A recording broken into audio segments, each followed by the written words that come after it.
right now, this is a recurring theme in my life. I have a tremendous amount of thoughts and a tremendous amount of writing, and I want to produce like deep thought content that resonates with people. But the moment I sit down to record it, I'm completely blank. Rather than just go ahead and put the camera gear away, I thought, why not be honest with myself? There is this reoccurring feeling that I'm just copying somebody. That all I'm doing in creating anything is just copying somebody else's work. And it's this sense of being stuck behind while everybody else achieves things and moves forward, and I'm just kind of trapped in life. And it is this feeling of not measuring up. But it's not that imposter syndrome that everybody talks about. At least I don't think it is. It's just this concept that no matter what I create, somebody has already created that better. And even when I come up with ideas and I think that that's a new spin or a new twist on something, in a couple weeks I see somebody else has already covered it and they've already done it much better, and I'm like, what am I doing? Like, why am I wasting my time? I love the format, the medium of video.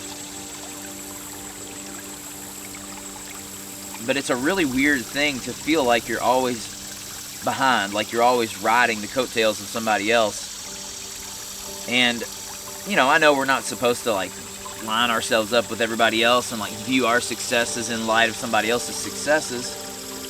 And I don't feel like I do that, but in some ways that's just an innate thing within us. We want to emulate those that are successful, and that's why the self-help industry is a multi-billion-dollar industry, selling self-help books and courses, and everybody peddles this, well, just create to create because it's fun, and I do that.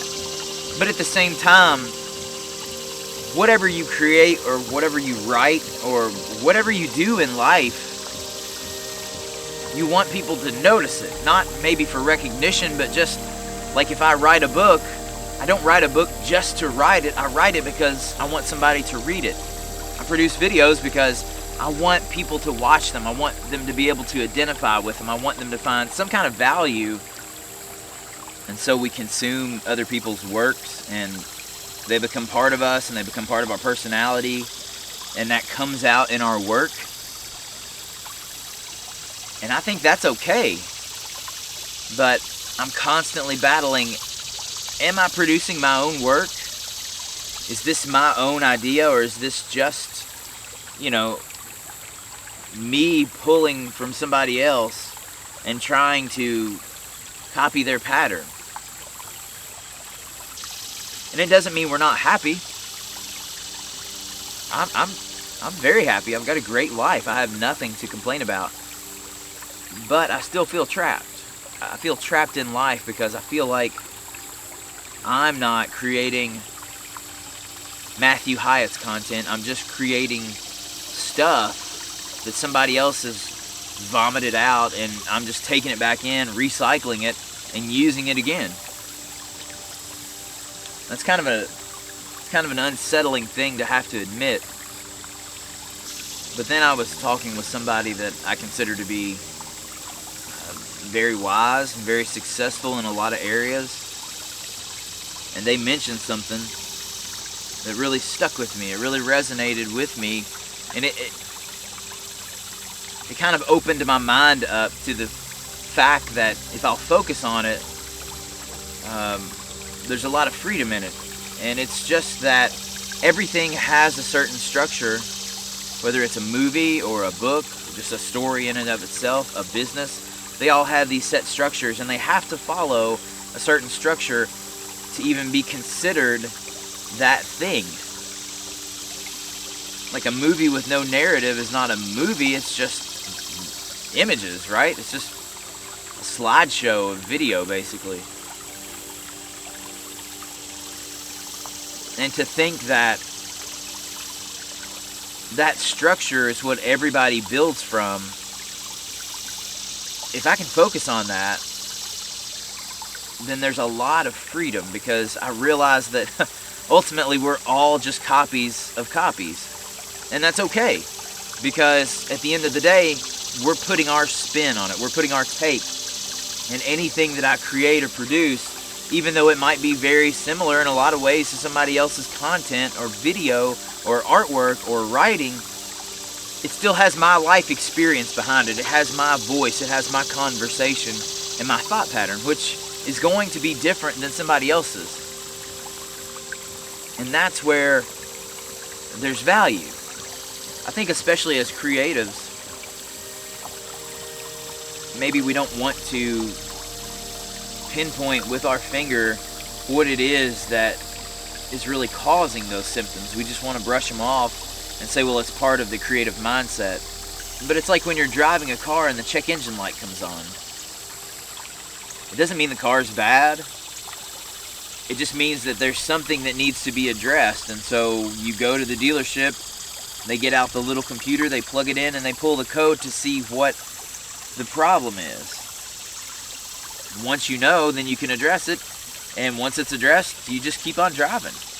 A lot of these feelings, like anxiety or this feeling of copying somebody all the time, they're just check engine lights that need to be addressed. And they're indicators that maybe we're focusing on the wrong things. And it doesn't mean we need to quit. It doesn't mean we give up. It just means we pull the codes, right? We address what's going on and move forward. I don't know. I think that we don't have these open conversations enough. And maybe that's what this is. It's just an open conversation with myself to remind myself in a year's time how far I've come.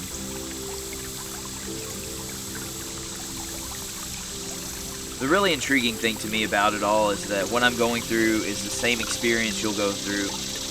And it may be on a different level, it may be from a different aspect, but it's still the same internal things we're going through. And that's the human experience. That's what makes us human, is that we all share this collective mentality of experiences when it comes to emotion and things that we deal with in life. And there's a lot of comfort in that, knowing that anything I go through, anything you go through, somebody else has gone through, somebody else has come through, somebody else has conquered. And so we all have advice that we can offer one another because we've been through something that somebody else is going through. Life is weird. I'm Hyatt. There's beaver poop. Beaver poop right here. Really stinks, actually.